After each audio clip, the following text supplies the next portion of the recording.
여러분 안녕하십니까? 여러분과 함께 축구로 소통하는 축구를 사랑하는 축구의 진심인 쭈쭈 채널 다니엘입니다. 오늘도 제가 축구 뉴스로 돌아오게 되었고 여러분 이번 주 이적 시장이 엄청납니다. 토트넘 이야기도 계속해서 나오고 있고 여러분이 듣기에 놀라운 소식도 나오고 있기 때문에 여러분 함께 하시면 좋을 것 같고 여러분 벌써 무더위가 시작됐는데 여러분 에어컨 다 틀으셨나요? 이 더위에 건강 잘 지키시길 바랍니다. 그럼 오늘 축구 뉴스를 저는 일단 시작해 보도록 하겠습니다. 쿠두스와 토트넘이 협상을 돌입했다는 이야기가 있는데 이게 로마노 쪽에서 나온 이야기이기 때문에 공신력은 분명히 높을 겁니다. 낮지 않을 거예요. 그리고 토트넘 외에 두 팀이 더 원한다고 했는데 어제 6팀으로 늘었다라는 이야기도 나오고 있어요. 그러나 토트넘이 협상에 돌입을 하게 됐고 쿠두스는 멀티성 자원이기 때문에 토트넘에 반드시 필요한 자원이기도 합니다. 쿠두스가 뛸 수 있는 자리가 어디 있냐면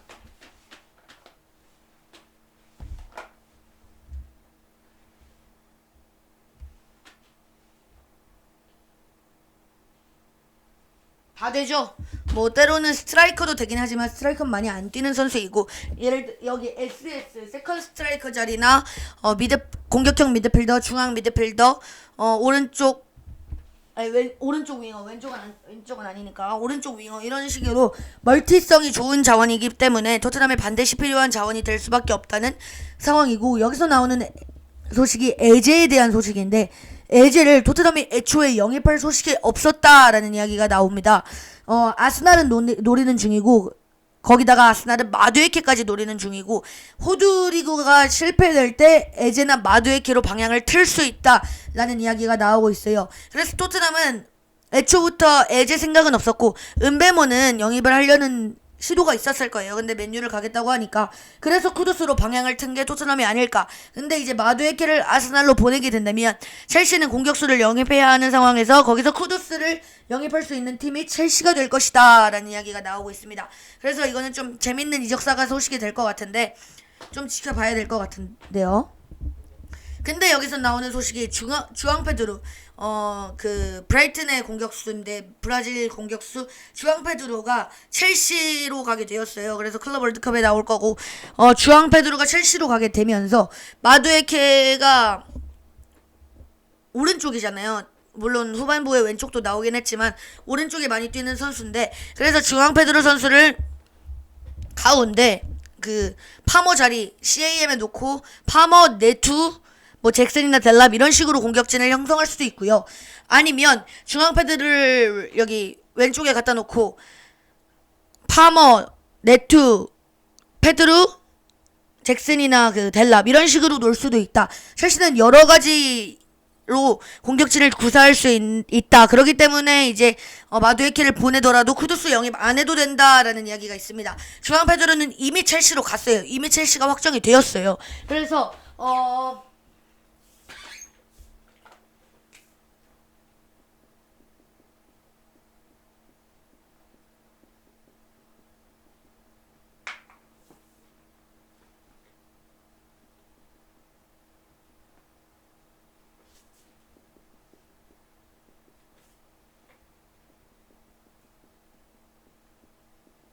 아마 마두에케가 떠나게 된다면 이 네투 자리에 뛸 수 있는 선수가 주전급 선수로는 네투 선수가 있기 때문에 아마 네투 선수가 뛸 것 같은데 이러면 지난 시즌 산초,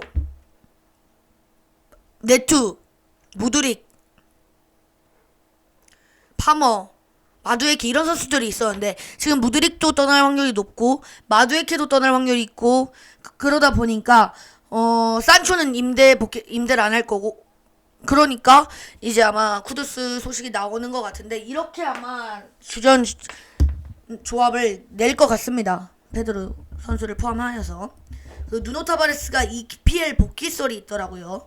누노 타바레스는 스트라이커 자원이고 노팅엄에 있었습니다. 뇌르고르 선수가 아스날 메디컬을 진행할 것이라는 이야기가 나오고 있습니다. 뇌르고르 선수 같은 경우는 브라이튼의 31살 미드필더 주장이었는데요. 프랭크 감독이 떠나면서 뇌르고르도 떠날 수 있고 이제 아스날과 계약이 완료되었고 메디컬을 할 것이라는 이야기가 보도되고 있습니다. 이건 좀 지켜봐야 될 것 같습니다. 케파가 아스날 이적이 확정이 되었고 오피셜이 났습니다. 아스날의 서브 키퍼가 될 것 같은데 제가 알기로는 3년 계약을 맺은 걸로 알고 있거든요. 라야와 주전 경쟁을 하거나 라야의 이제 아스날이 다음 시즌 나가야 하는 대회가 챔스, 카라바오컵, FA컵, 리그 4개의 대회를 병행해야 되잖아요. 그러다 보니까 아스날이 케파랑 라야의 주전 경쟁을 시킬 확률이 높다라는 것을 알 수 있을 것 같습니다. 스트라트 라르센 선수가 2029년까지 울버햄튼과 완전 계약을 하면서 완전 이적을 성사했고요. 황희찬 선수는 방출 이야기가 나오고 있습니다. 황희찬 선수는 잔류를 희망하지만 팀은 떠나 보낸다는 것에 희망을 두고 있고 방출하는 것에 큰 지중을 싣고 있기 때문에 황희찬 선수는 떠날 것 같습니다. 황희찬 선수 같은 경우는 본인은 남고 싶지만 팀이 나가길 원하는 거고, 손흥민 선수 같은 경우는 팀이 남는 걸 원한다라는 이야기가 있는데 아직 손흥민의 선택은 모릅니다. 안수파티가 모나코 31번 번호를 달고 활약할 예정이고, 무시알라가 사네가 떠나가면서 10번을 받았다고 합니다. 그리고 여기서 나오는 소식이 존 듀란이 페네르바체로 떠난다라는 이야기가 있습니다. 존 듀란은 페네르바체에서 새로운 도전을 시작할 것이고, 사우디에서 호날두와 같이 뛰었던 존 듀란은 사우디 알 나스르를 떠나 페네르바체에서 존 듀란의 새 도전이 시작될 것이라는 이야기가 나왔습니다. 그래서 존 듀란은 페네르바체로 가고 페네르바체 비행기를 탄 것도 제가 확인을 했습니다. 그리고 여기서 나오는 소식이 게이가 리버풀과 합의에 도달했다고 합니다. 콴사를 떠나보낸 리버풀이 게이를 영입할 수 있다라는 이야기인데, 여기서 중요한 소식이 게이는 자신이 주전이 보장되지 않는 이상 리버풀을 갈 이유가 없다라고 밝힌 바가 있어요. 그렇기 때문에 게이가 갈지 안 갈지는 보도록 하겠습니다. 그리고 시몬스 투 뉴캐슬 이야기가 나오고 있습니다. 시몬스는 하지만 뉴캐슬 행을 선호하지 않다고 합니다. 시몬스는 토트넘 행을 더 선호한다 라는 이야기가 나오고 있기 때문에 시몬스를 지켜봐야 될 것 같습니다. 제가 어제 올린 쇼츠 영상에서도 보면 미드필더 세 자리를 벤탕, 메디슨, 시몬스 이렇게 3명을 예측을 했잖아요. 이 3명에 영입이 될 수 있는 선수가 시몬스 선수 1명인데, 이 시몬스 선수가 영입이 된다면 토트넘에 큰 시너지를 불러일으킬 수 있다라는 게 조금 좋은 거고, 시몬스 선수 같은 경우는 어리잖아요. 그러다 보니까 실수도 꽤 있어요. 그렇기 때문에 그것을 좀 더 보완해야 시몬스 선수가 EPL에서 또 주전 경쟁을 이어나갈 때 와서 어느 팀을 가든지 간에 주전 경쟁을 이어나갈 때 도움이 되지 않을까라는 생각을 저는 가지고 있습니다. 하비 엘리엇이 토트넘 소식이 나오고 있는데, 여기서 제가 개인적으로 드는 생각은 토트넘은 베테랑 미드필더를 원한다라는 이야기를 했어요. 하지만 엘리엇은 어리고 유망한 자원이잖아요. 그러다 보니까 엘리엇을 영입할 것인가 시몬스를 영입할 것인가를 봤을 때는 둘 다 애매하다라는 답변을 드리고 싶습니다. 왜냐면 둘 다 베테랑 미드필더는 아니에요. 그래서 베테랑 미드필더를 영입할 것 같으면 시몬스, 엘리엇보다 뇌르고르가 확실히 낫긴 하죠. 하지만 뇌르고르는 손흥민 선수와 1살 차이가 나고, 뇌르고르 선수도 충분히 나이가 많기 때문에 이것은 좀 그렇죠. 토트넘이 베테랑 미드필더를 영입하는 것은 26에서 30세 사이의 미드필더를 영입하는 게 가장 좋지 않을까. 레알 베티스가 은디디 영입설을 띄우고 있습니다. 은디디 선수 같은 경우는 레스터시티에 있던 선수인데요. 레스터시티의 미드필더인데 강등이 확정된 레스터시티가 은디디를 레알 베티스로 보낼 수도 있다라는 소식이 나오고 있습니다. 알 나스르가 루이스 디아스 영입 실패 시 가브리엘 마르티넬리를 고려할 수 있다라는 이야기가 나오고 있는데요. 아스날은 가브리엘 마르티넬리의 이적을 원하지 않지만 좋은 제안이 온다면 충분히 보낼 수 있다라는 이야기가 나오고 있습니다. 루이스 디아스 미넨 이야기가 나오고 있는데요. 미넨은 여러 윙어들을 후보로 탐색 중이라고 합니다. 타미 에브라임을 베틱타시 히어리고가 떴고요. 와킨스 투 맨유 이야기가 돌고 있습니다. 지금 맨유는 크냐 은배모를 보강하면서 공격진에 어느 정도 채울 수 있는 부분을 채워 나간다. 은배모는 확정은 아니긴 한데 영입할 확률이 높죠. 윤곽선을 드러내 간다라고 볼 수가 있는데요. 거기서 이제 스트라이크 자원이 부족한 맨유가 와킨스를 영입할 수 있다라는 이야기가 있고 요레케스 이야기가 있고, 하지만 요레케스는 맨유행을 선호하지 않는다고 해요. 뭐 에티타키도 나오고 있죠. 호이루는 팀을 떠날 것 같습니다. 그리고 틸만 레버쿠젠 히어위고가 떴고, 토트넘은 프레시즌 레딩과 한 경기를 더 하는 것이 확정되었습니다. 유벤투스는 조나단 데이비드 히어위고가 떴고, 조나단 데이비드는 토트넘과 링크를 나던 선수인데 토트넘은 또 한 명의 선수를 놓쳐버렸습니다. 세메뇨는 본머스와 2030년까지 재계약을 했고, 토트넘은 또 한 명의 선수를 여전히 놓쳐버렸고, 그러니까 제가 여기서 드리고 싶은 말씀은 토트넘 영입 확정을 진짜 빠른 시간에 확정을 지어야 됩니다. 본인들이 필요한 포지션이 오른쪽 윙어랑 미드필더잖아요. 그럼 그거보다 작업을 빨리빨리 해줘야 됩니다. 라카제트가 네옴으로 간다라는 소식이 있고요. 니코 윌리엄스가 노팅엄과 2029년까지 재계약을 했다고 합니다. 그리고 니코가 2035년까지 아틀레틱 빌바오랑 10년 재계약을 했고, 이러면 근데 바르샤가 뭐 됩니까, 여러분? 바르샤가 니코 영입하려고 엄청 노력했는데 10년 재계약해버리면 바르샤가 뭐 됩니까?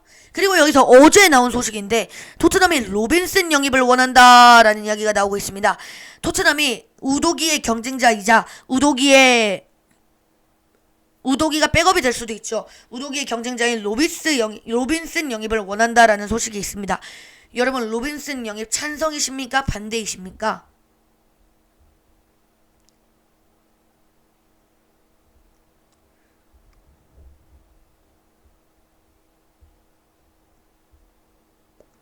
좋습니다.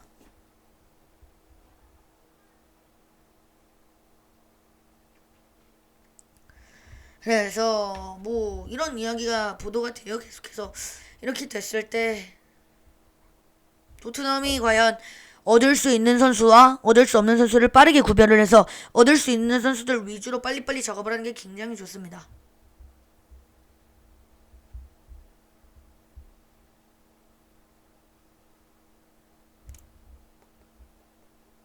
그리고 여기서 또 나오는 소식이 루게바 선수를 토트넘이 영입할 수도 있다고 합니다. 왼발잡이의 어린 수비수인데요. 토트넘이 이 친구를 원하는 팀에 포함이 됐다고 합니다. 이 선수를 원하는 팀에. 부르가르트 선수가 프랑크푸르트로 이적이 확정됐습니다. 마인츠에 18골 넣은 공격수라고 합니다. 그래서 손흥민은 다음 주에 프랭크를 만나서 미팅을 할 거고, 그래서 잔류하냐 떠나냐 이야기가 나올 것 같습니다.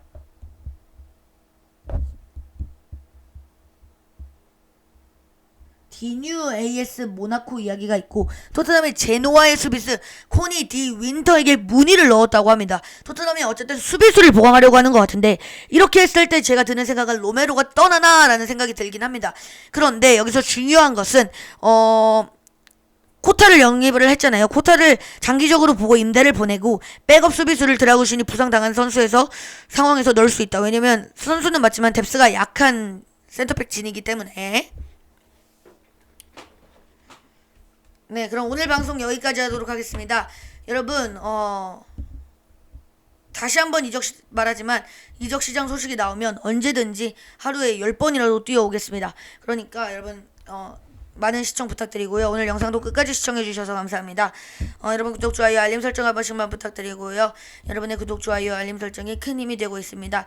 이적시장은 쭈쭈 채널과 함께, 토트넘 소식도 쭈쭈 채널과 함께 하시면 좋겠습니다. 감사합니다.